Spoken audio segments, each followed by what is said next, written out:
Hello everyone, कैसे हैं आप लोग। आई होप कि सब बढ़िया होंगे। सबकी ट्रेडिंग जर्नी बहुत ही स्मूथ चल रही होगी।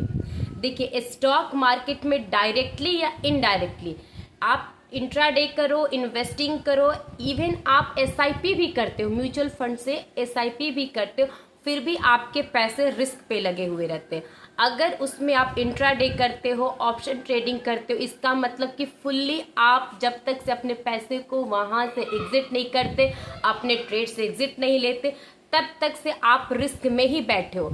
और खासकर से ऑप्शन बाइंग, ये तो वेरी डेंजरस है, ये वेरी डेंजरस है। लेकिन फिर भी 90% लोग जो ट्रेडर होते हैं वो ऑप्शन बायर ही होते हैं। लेकिन फिर भी आप स्टॉक मार्केट में ऑप्शन बाइंग के थ्रू ट्रेडिंग कर रहे हो, इसका मतलब ये है कि आप वेरी रिस्की काम कर रहे हो। तो इसका आपको पता होना चाहिए कि इसका रिस्क रिवॉर्ड के हिसाब से वेरी रिस्की है, तो उसकी प्रोबेबिलिटी हाई है या लो है। तो देखिए क्या होता है कि स्टॉक मार्केट में जब भी आप एंट्री लेते हो अपने कैपिटल के हिसाब से 20,000, 50,000, 1 लाख, 5 लाख, 10 लाख या 1 करोड़ भी लेते हो, ठीक है। यहाँ से पता है फर्स्ट प्रायोरिटी क्या होती है। आपके फर्स्ट 6 मंथ तक आप अगर स्टॉक मार्केट में सस्टेन करते हो तो ये आपकी फर्स्ट ड्यूटी होती है कि आप अपने कैपिटल को 6 महीने तक सरवाइव करो। जी हाँ, मैं ये कह रही हूँ कि बस वही जो 1 लाख रुपए लेकर के आप स्टॉक मार्केट में एंट्री कर रहे हो, इसी 1 लाख रुपए को अपने 6 महीने के ड्यूरेशन में बस 1 लाख को प्रोटेक्ट करके रख लो। आपकी आधी ड्यूटी वहां से पूरी हो गई। और दूसरी बात ये आती है कि अगर मान लो कि हमने सरवाइव कर भी लिया 6 महीने तक, फिर उसके बाद क्या होगा। उसके बाद तो आपके हाथ जले क्या जले, आपने बहुत कुछ सीखा। और सीखने के साथ साथ आपका जो एक ग्रोइंग स्टेज रहता है, देखिए 6 महीने तक आपके पैसे बने या ना बने ये कोई मतलब नहीं रखता, लेकिन 6 महीने तक आपने अपने दिमाग को स्ट्रांग बना लिया, आपने अपना माइंडसेट डेवलप कर लिया, आपने अपने स्किल को कुछ हद तक इम्प्रूव कर लिया। स्टॉक मार्केट में अगर आप स्टॉक में ट्रेडिंग कर रहे हो, स्विंग ट्रेडिंग कर रहे हो या इन्वेस्टिंग कर रहे हो, तो उसमें फंडामेंटल, टेक्निकल चार्ट सब कुछ जायज़ है।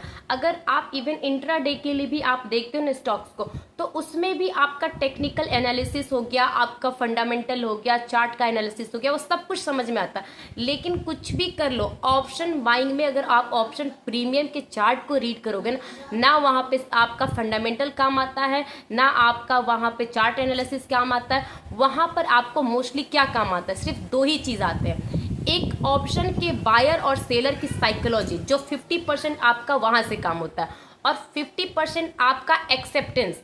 आपका एक्सेप्टेंस, अगर आप सही हो तो किस हद तक सही हो, और अगर गलत हो तो जितनी जल्दी एक्सेप्ट कर लो कि हाँ आपका डिसीजन गलत है, हाँ आपका स्टेप्स गलत है और आपका ट्रेड गलत है, उतनी जल्दी आपको समझ में आ जाएगा।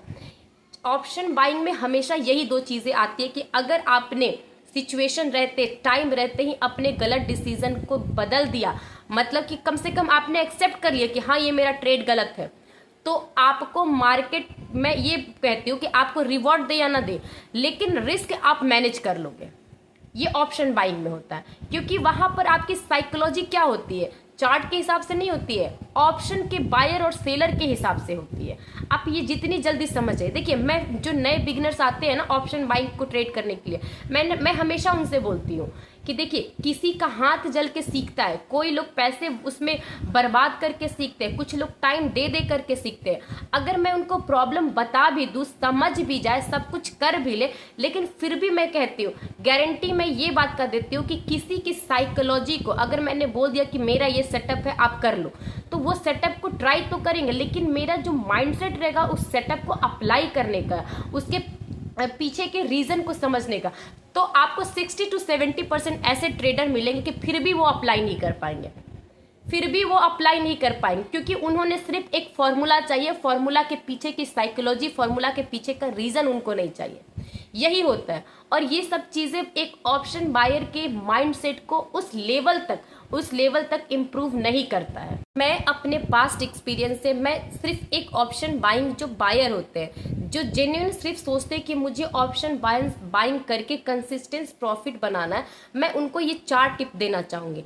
मैं बस टिप्स नहीं है ये एक मेरा पर्सनल एक्सपीरियंस है, जिसको मैंने अपना एक गुरु मंत्र बना के रखा है। गुरु मंत्र इन द सेंस ये हुआ कि मैंने इस पे बहुत बहुत हाथ जलाए, बहुत पैसे बर्बाद किए। इस चीज़ से मैंने सीखा है कि अगर मैं इन 4 चीज़ों को कंट्रोल करती हूँ, इन 4 चीज़ों को बस अपने ट्रेडिंग स्टाइल में डाल के देखती हूँ, इम्प्रूव करके दे, जैसे बोलते हैं ना कि तड़का लगाना, बस अपना सब कुछ नॉर्मल, बस इन 4 चीज़ों को अप्लाई करके आप भी देखिए। शायद हो सकता है कि जैसे मैंने 1-2 साल अपने एक्सपीरियंस से कुछ सीखा है तो आपके 1-2 साल बच जाए, 1-2 साल आपका टाइम भी बच जाएगा, 1-2 साल के आपके हिसाब से लॉस भी बच जाएगा। बस इन 4 चीज़ों को अप्लाई करके देखिए, शायद आपके लिए बेनिफिट हो। अगर आप ऑप्शन बायर है तो, और इससे कंसिस्टेंट प्रॉफिट बनाना चाहते हैं तो बिल्कुल अप्लाई करके एक बार देखिए। सबसे फर्स्ट आता है आपका क्या, अगर मान लीजिए आपका पोजीशन साइजिंग, आपका हैबिट है 2 लॉट ट्रेड करने का, ठीक है, फिर उसके बाद क्या सोचते हो कि यार 2 लॉट पे तो प्रैक्टिस हो गई है, निफ्टी का तो 2 लॉट कर लिया, मैं बैंक निफ्टी का 2 लॉट करता हूँ। देखिए निफ्टी का 2 लॉट का साइकोलॉजी अलग होता है क्योंकि उसमें स्लोली मूवमेंट आते हैं। बैंक निफ्टी फास्ट मूव आता है, अब उस पर आपकी हाथ सफाई नहीं है। आप सोचोगे कि मैं उसमें ट्रेड करूं, उसको भी दो लॉट लेकर के करूं, चलो ये तो ठीक है, लेकिन सेंसेक्स के भी 2 लॉट लेकर करोगे।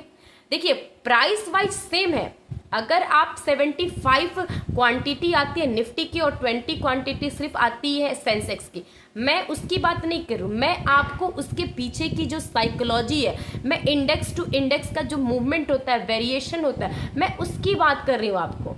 आप नहीं समझते हो कि अगर आप 2 लॉट लेकर के निफ्टी के जो स्पाइक आते हैं, बहुत हार्डली आते हैं, तो 80 to 100 पॉइंट्स का आता है, बहुत वाइल्ड वाले स्पाइक आएंगे तो, लेकिन सेंसेक्स में अगर वही स्पाइक आता है ना, सीधे 200 से 400 पॉइंट के मूव आते हैं। आप साइकोलॉजी को समझिए कि अगर आपका लॉट 2 लॉट ले लेते हो 40 क्वांटिटी का, तो उस हिसाब से सोचिए कि आप जब तक से सोचेंगे कि टारगेट क्या हो या स्टॉप लॉस क्या हो, तब तक से वो स्पाइक आपको पूरे कैपिटल को वाइप आउट कर देगा। मैं अपने 2 साल के एक्सपीरियंस से बता रही हूँ कि आपकी जो साइकोलॉजी है, चलो सेंसेक्स की तो आज है ना, मैं निफ्टी और बैंक निफ्टी की बात कर रही हूँ, फिन निफ्टी की बात करूँ, या अगर आपको लग रहा है कि एचडीएफसी का आप स्टॉक में ऑप्शन बाइंग करते हो और टीसीएस का ऑप्शन बाइंग करते हो, उसकी मैं बात करूँ। देखिए हर किसी का अलग अलग माइंडसेट होता है, हर किसी की ट्रेड का स्टाइल अलग अलग होता है, उसी तरीके से हर इंडेक्स, हर स्टॉक्स का बिहेवियर अलग अलग होता है। आप समझिए कि अगर आप मारुति का आप स्टॉक को ट्रेड करते हो तो उसका 11,000 है वैल्यू है, उसका लॉट साइज डिफरेंट होता है, लेकिन अगर आप रिलायंस का करोगे तो उसका अलग होता है। उसी तरीके से अगर आप इंडेक्स में करते हो तो उसमें तो बहुत ही फर्क है भाई, बहुत ही फर्क है। इसलिए मैं कहती हूँ कि आप एक चीज़ पे पकड़ बनाइए। अगर आपका पकड़ निफ्टी पे है तो निफ्टी पे करिए, 2 लॉट से कर रहे हैं तो 2 ही लॉट से करिए। ये बात कि मेरा कहना है, मेरा पोजीशन साइजिंग इससे नहीं है कि आज 2 से किया तो 4 से किया, वो 6, बहुत दूर की बात है वो।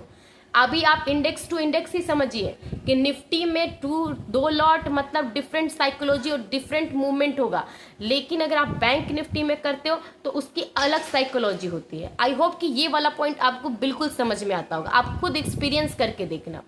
देखिए मेरा सेकेंड पॉइंट है, किसी भी एक सेटअप को अगर पकड़ते हो आप ना, चलिए बहुत सारे लोग होते हैं ना, जब नए नए आते 6 महीने 8 महीने तो सिर्फ सेटअप को ही ढूंढने लगता है। आरएसआई मतलब करूं, फिर एमएससीडी करूं, फिर वीवैप करूं, मूविंग एवरेज करूं, क्या करूं। पहले तो ये मतलब 6 महीने 8 महीने तो इसी में पागल रहते हैं। चलो मुसीबत करते करते 2 आपको पकड़ भी लेते हैं कि नहीं मेरे को ये 2 सेटअप में करना, तो कभी ये वाला अडॉप्ट करते, कभी ये करते, फिर उसमें क्या होता है कि ना आप इसको प्रॉपर कर पाते हो। देखिए आपने मंडे ट्यूसडे वेडनेसडे एक सेटअप को बना करके रखा, शायद हो सकता है कि आपको मंडे ट्यूसडे उस सेटअप पे आपको मूवमेंट नहीं मिले, लेकिन वेडनेसडे को मिले। जब तक से आप वेडनेसडे को वेट करते हो, आपने सेटअप ही चेंज कर दिया। उस सेटअप में मूवमेंट तो आया, लेकिन आपने सेटअप ही चेंज कर दिया। फिर आप दूसरे सेटअप को वेडनेसडे थर्सडे अप्लाई करते हो, लेकिन फ्राइडे को जब तक से आपको उसका रिजल्ट नहीं मिलता या रिजल्ट निगेटिव मिलता है, तो फिर से आप अपना सेटअप चेंज कर देते हो। इसीलिए मैं कह रही हूँ कि आपका मंडे टू फ्राइडे सिर्फ एक सेटअप होना चाहिए, बस एक सेटअप, और उस सेटअप पे इतनी पकड़ बना लीजिए, इतनी पकड़ बना लीजिए कि अगर वो सेटअप महीने में भी एक बार आए ना, तो आपका उसमें रिस्क रिवॉर्ड पूरे मंथ का आपका निकाल के दे दे। मतलब कि जितना पूरे मंथ में रगड़ के ऊपर नीचे करके आप 20 ट्रेडिंग सेशन में जितना कमाओगे, अगर आपका जो ट्रेडिंग स्टाइल है, आपका जो सेटअप है, बस एक सेटअप और एक बार एग्जीक्यूशन आपका पूरे मंथ का रिवॉर्ड निकाल कर देगा, पूरे मंथ का प्रॉफिट एक बार में आ जाएगा। बस ऐसी सेटअप चाहिए। जरूरी नहीं है 50 तरीके का चार्ट को डिजाइन कर दो, ये भी कलरफुल कर दो, वो भी कलरफुल कर दो।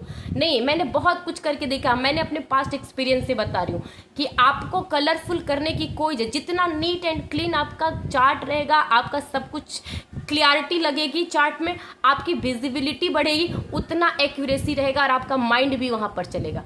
कभी सोचोगे कि यार यहाँ पे तो MACD का सपोर्ट ले रहा है, लेकिन इसके नीचे तो VWAP है, लेकिन यहाँ पे तो मूविंग एवरेज 20 EMA आ रहा है, नहीं यार इसके ऊपर तो 50 EMA आ रहा है। आप कंफ्यूज हो जाओगे। बात को समझिए, 2 नाव 4 नाव पे मत सवार होइए, एक नाव काफी है, आपको वही किनारा लगाएगा।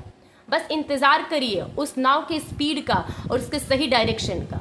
थर्ड और मोस्ट इंपॉर्टेंट टॉपिक है, थर्ड और मोस्ट इंपॉर्टेंट पॉइंट, ठीक है, ये है एक्सपायरी रिलेटेड। देखिए क्या होता है, जब आप मंडे को ओपन होते हो तो उसका अलग सेंटीमेंट होता है मंडे को, क्योंकि 2 दिनों का वीकेंड होता है, उसके बाद वो डाइजेस्ट करता है मंडे को न्यूज़ को। मंडे, ट्यूसडे, वेडनेसडे, अब आते हैं थर्सडे को एक्सपायरी।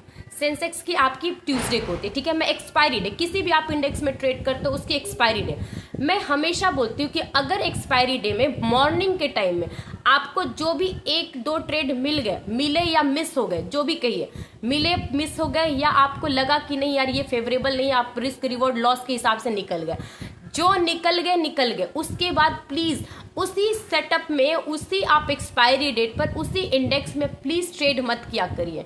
उसमें क्या होता है कि आपका जो मान लीजिए नॉर्मल डेज पे जिसका प्रीमियम 200 रहता है, अगर उसी डेट पे, एक्सपायरी डेट पे देखोगे तो उसके प्रीमियम की वैल्यू कितनी होती है, 60 होती है, और ऊपर से आप at the money out of the money लेते हो। मेरी एक अलग सी वीडियो जिसमें मैंने बताया कि आपको प्रीमियम में स्पाइक आएगा या नहीं आएगा, ये क्लियर रहता है, 10 बजे तक आपको पता चल जाता है वो प्रीमियम का प्राइस देख करके, ठीक है। आप वो वीडियो जा करके देखिए। इसीलिए मैं कह रही हूँ कि एक्सपायरी डे पर पे हो सकता है कि 10 में से 1 दिन 2 दिन आपका जैकपॉट लग जाए, लेकिन फिर भी 8 दिन चांसेस होते हैं, मतलब कि 8 दिन चांसेस होते हैं कि आपका वो पैसा डूबने वाला ही है, उसको जीरो होना ही है। तो फिर क्यों रिस्क लेना भाई, क्यों रिस्क लेना? जब ट्रेड ही करना है तो नेक्स्ट एक्सपायरी डे में कर लो, नेक्स्ट वाले में कर दो। जरूरी है कि मुझे 50 रुपए का प्रीमियम 500 तक पहुंचाना ही है? जब इतना ही आपको करना ही है तो एक काम करो, जो नेक्स्ट एक्सपायरी है उसको 200 का ले लो, जाएगा तो वो भी जाएगा। लेकिन जो ये लोग सोचते हैं ना, यहाँ पर प्रॉब्लम यहाँ पर कि यार 200 का लूंगा प्रीमियम तो सिर्फ मेरे को मेरे कैपिटल के हिसाब से सिर्फ 2-3 लॉट लगेंगे, लेकिन अगर मैं 50 रुपए का लूंगा तो मेरा 10 लॉट आ जाएगा। भाई साइकोलॉजी को समझो, 50 लौट आए या 500 लौट आए उससे मतलब नहीं है। मतलब इससे हो जाती है कि अगर 50 का जाना है तो वो भी 100 का जाएगा, अगर 100 रुपए का प्रीमियम है तो उसको भी 200 जाना है, अगर आप नेक्स्ट एक्सपायरी डे का 200-300 का प्रीमियम जो भी अपने एक्सपायरी ये स्ट्राइक प्राइस के हिसाब से लोगे तो उसको भी उतना ही मूव करना है। तो फिर यहाँ पे प्रॉब्लम क्यों आती है? इसीलिए ये सब चीज़ों को आप ध्यान पे दीजिए। देखिए, आप इस पॉइंट को भले लिस्ट प्रेफरेंस दो, लेकिन मैं इसको सबसे मोस्ट इंपॉर्टेंट पॉइंट बोलती हूँ, वो है विथड्रॉल करना, पैसे को विथड्रॉ करना। देखिए, मैं अगर आपको बोलूँ तो आप जेन्युइन इस चीज़ को बिलीव नहीं करेंगे, लेकिन मैंने एक्सपीरियंस किया है और बहुत सारे लोगों से जब मैंने इस टॉपिक पे बात किया वो लोग भी यही बात कहते हैं कि स्टॉक मार्केट में आपको विथड्रॉइंग आना चाहिए, एडिशन नहीं आना चाहिए कि आपको ऐड फंड करना पड़े। नहीं, विड्रॉल फंड होना चाहिए। इसका मतलब क्या होता है मैं आपको डिटेल में बताना चाहिए, थोड़ा 2 मिनट ज़्यादा लूंगी बट समझिए इस बात को। देखिए, अगर आप स्टॉक मार्केट में सिर्फ ऑप्शन बायर करते हैं, ऑप्शन बाइंग करते हैं, ऑप्शन बायर आपका नेचर है, ठीक है। आज आपने 50,000 को 60,000 बना लिया, 60 को 65,000 बना लिया, 65 को 80,000 बना लिया, लेकिन मैं गारंटी के साथ देती हूँ किसी दिन एक आपका गलत ट्रेड, गलत डिसीजन, गलत दिन आपको वो 80,000 सीधे ड्रॉ बैक करके आपको 20,000 पे ला देता है। मैं ये एक्सपीरियंस के साथ बोलती हूँ और आपने भी ये एक्सपीरियंस किया है कि धीरे धीरे एक्यूमुलेट करके करके सीढ़ी चढ़ते चढ़ते आप यहाँ तक 80-1 लाख तक तो पहुँच जाते हो। लेकिन कहीं कोई एक ऐसा दिन, कोई भी ऐसा दिन, कोई एक ऐसा ट्रेड जिसमें आप फंस गए, बुरी तरीके से फंस गए, वो आता ही आता है और वो सीधे 1 लाख रुपए को ड्रॉ करके 20,000 तक कर देता है। ये होता है। इसीलिए मैं कहती हूँ अगर आप ऑप्शन बायर है, अगर आपका कैपिटल 50,000 से ऑप्शन बाइंग करते हो 2 लॉट 4 लॉट जिसमें भी, ठीक है। अगर आपका 50,000 से 70 हो जाए, आप अपने वीकली बेसिस पे अपने 20,000 15,000 को विड्रॉ करिए। आप देखिएगा कि आपके यही 15,000 रुपए अगर हफ्ते में 4 बार भी निकालते हो तो 60,000 रुपये बनते हैं। तो इसको ऊपर से फिर से आप ऑप्शन बाइंग मत करिए। जो आपका जेन्युइन नेचर है 50,000 का ऑप्शन बाइंग करने का, सिर्फ आप ऑप्शन बाइंग करिए। ये जो एक महीने का सरप्लस आपका प्रॉफिट बन के आया 60,000, इसको स्विंग ट्रेडिंग में डालिए, किसी अदर स्टॉक में डालिए या कुछ भी करिए, लेकिन जो आपकी साइकोलॉजी है उसको बिगाड़िए नहीं, क्योंकि आपकी हैबिट रहती है 50,000 का ट्रेड करने का ऑप्शन बाइंग में। इस 50,000 का जो प्रॉफिट आया विथड्रॉ करने के बाद उसको किसी अदर एलिमेंट में, किसी अदर जगह पे इन्वेस्ट करिए। लेकिन ऑप्शन बाइंग में 50,000, एक होता है ना कि सोचता है कि मैं आज 4 लॉट 50,000 पे कर रहा हूँ, ठीक है, कल मेरे पास अगर 1 लाख रुपए गए तो मैं 8 लॉट से करूंगा, फिर 4 महीने के बाद 1 का 2 कर दूंगा तो मैं उसको 8 से 16 लॉट करूंगा, फिर अगर 2 का 10 लाख हो जाएगा तो एक काम करता हूँ मैं सीधे 500 लॉट का करता हूँ। लेकिन नहीं होता ऐसे, आप समझिए, इतना आसान नहीं होता है 2 लॉट को मैनेज करना, फिर 10 लॉट को मैनेज करना, फिर 100 को, फिर 1000 को। नहीं, इसको करने में आपको सालों लग जाते हैं। अगर आपका जेन्युइन तरीके से, अच्छे तरीके से प्रॉफिट बन रहा है तो आप अपने कैपिटल को वीकली बेसिस, या अगर मान लीजिए किसी दिन आपका अच्छा प्रॉफिट हो गया, 50,000 पे आपने 80,000 कर लिया, ठीक है, 50 को एक ही दिन में 80 होता है। जिस दिन निफ्टी में मूवमेंट होते हैं उसमें अच्छे पैसे बनते हैं। अगर जिस दिन भी मार्केट में 200-500 पॉइंट का मूवमेंट आता है, जो महीने में 1 बार 2 बार आता है, उसमें अच्छे पैसे बनते हैं, बहुत ही अच्छा पैसा बनता है। आप देखना, बहुत अच्छा पैसा बनता है। लेकिन उस पैसे को ये नहीं कि आज 50 हो गया तो कल 80 हो गया तो मैं कल 80,000 से ट्रेड करूंगा, नहीं। आप उस दिन ही, उसी शाम को 3:30 के बाद अपने डीमैट अकाउंट से ये 30,000 रुपए विड्रॉ कर लीजिए। मैं जेन्युइन आपको ये एडवाइस देना चाहती हूँ, आप इस चीज़ को विड्रॉ करके देखिए और फिर अपना एक प्रोसेस स्टार्ट करिए। इस 30,000 को भूल जाइए जो प्रॉफिट आया, इसको ऑप्शन ट्रेडिंग में मत लगाइए, कहीं और जगह इन्वेस्ट करके रखिए, स्विंग ट्रेडिंग में डालिए, स्टॉक में डालिए, या आपको लगे कि आपका SIP चल रहा है उसमें डालिए। लेकिन ये 30,000 रुपए को आप फिर से ऑप्शन बाइंग में मत डालिए। जो आपका जेन्युइन नेचर है 50,000 के कैपिटल से ट्रेड करना, उसी से ट्रेड करिए, फिर आप अपने आप को बदलता हुआ देखिएगा। देखिए, आई होप कि मेरे ये 4 जो टिप्स मैंने दिए, टिप्स नहीं बोलूँगी, ये बहुत ही इंपॉर्टेंट पॉइंट है जो मैंने आपको बताया। आप एक बार इस चीज़ को करके देखिए, अगर जेन्युइन आपको लगे कि नहीं इससे कुछ बदलता है तो प्लीज़ इस वीडियो को एक लाइक कर दीजिएगा और इस वीडियो को बहुत सारे लोगों के पास शेयर करिए जो इस मुसीबत को से जूझ रहे हैं, झेल रहे हैं और समझ नहीं आ रहा कि प्रॉब्लम कहाँ पे आ रही है। और अगर आप इस चैनल पर नए आए तो प्लीज़ सब्सक्राइब करिए। ओके, आई होप कि इस वीडियो से कुछ लर्निंग मिली होगी। Okay, have a good day, thank you.